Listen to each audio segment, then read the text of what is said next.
ओम नमः शिवाय. जय जय श्री स्वामी समर्थ.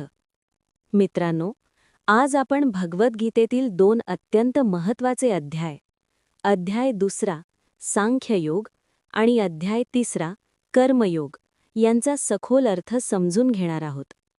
महाभारताच्या युद्धभूमीवर अर्जुन मोहग्रस्त झालेला असताना भगवान श्रीकृष्णांनी दिलेले हे अमृततुल्य ज्ञान आजही आपल्या जीवनाला दिशा देते. अध्याय 2 सांख्ययोग ज्ञानाचा मार्ग. अर्जुनाचा विषाद. कुरुक्षेत्रावर युद्ध सुरू होण्याच्या क्षणी अर्जुन आपल्या बंधू-बांधवांना, गुरूंना पाहून व्याकुळ होतो. तो म्हणतो, या युद्धात माझ्याच बांधवांचा नाश होणार असेल तर असे राज्य, असा विजय मला नको.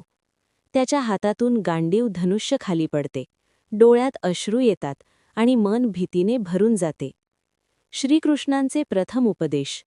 तेव्हा श्रीकृष्ण अर्जुनाला सांगतात, हे अर्जुना, तू शोक करतोस तो अज्ञानामुळे आहे. ज्ञानी पुरुष ना जिवंतांसाठी शोक करतो ना मृतांसाठी. आत्म्याचे अमरत्व. भगवान श्रीकृष्ण अत्यंत सुंदर रीतीने आत्म्याचे स्वरूप सांगतात की आत्मा कधी जन्म घेत नाही, कधी मरत नाही. तो शाश्वत, अजर, अमर आहे.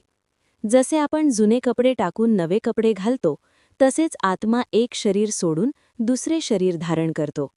सुख दुःख, लाभ हानी, जय पराजय हे सर्व समान मानून कर्तव्य करणे हाच खरा योग आहे. योगः कर्मसु कौशलम.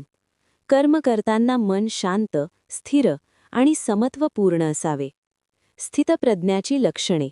जो मनुष्य इच्छा आकांक्षांपासून मुक्त असतो, सुखदुःखात सम राहतो, राग द्वेष भयांपासून दूर असतो, तोच स्थितप्रज्ञ होय. अध्याय 3 कर्मयोग कर्तव्याचा मार्ग. अर्जुनाचा प्रश्न. अर्जुन विचारतो, हे कृष्णा, जर ज्ञान श्रेष्ठ असेल तर मला या भयंकर कर्मात का ढकलता? कर्माशिवाय मुक्ती नाही.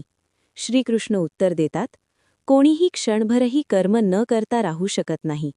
श्वास घेणे, चालणे, विचार करणे हे देखील कर्मच आहे. निष्काम कर्मयोग. भगवान सांगतात, फळाची अपेक्षा न ठेवता कर्तव्य करणे हाच खरा कर्मयोग आहे. कर्म करावेच लागते, पण त्याचे फळ ईश्वरावर सोपवावे. यज्ञ भावना. जग हे यज्ञ भावनेने चालते. आपण जे काही करतो ते समाजासाठी, ईश्वरासाठी असावे. स्वतःपुरते जगणे म्हणजे बंधन, तर लोककल्याणासाठी जगणे म्हणजे मुक्ती. श्रेष्ठ पुरुषांचे आचरण. भगवान श्रीकृष्ण म्हणतात, श्रेष्ठ पुरुष जसे आचरण करतात तसेच सामान्य लोक अनुकरण करतात. म्हणून प्रत्येकाने स्वतःच्या वागणुकीतून आदर्श ठेवावा. कर्म सोडू नका.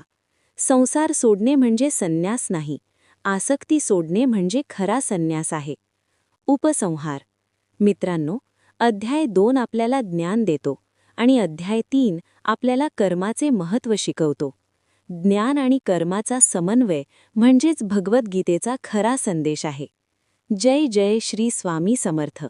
जर हा व्हिडिओ तुम्हाला आवडला असेल तर लाईक, शेअर आणि सबस्क्राईब नक्की करा.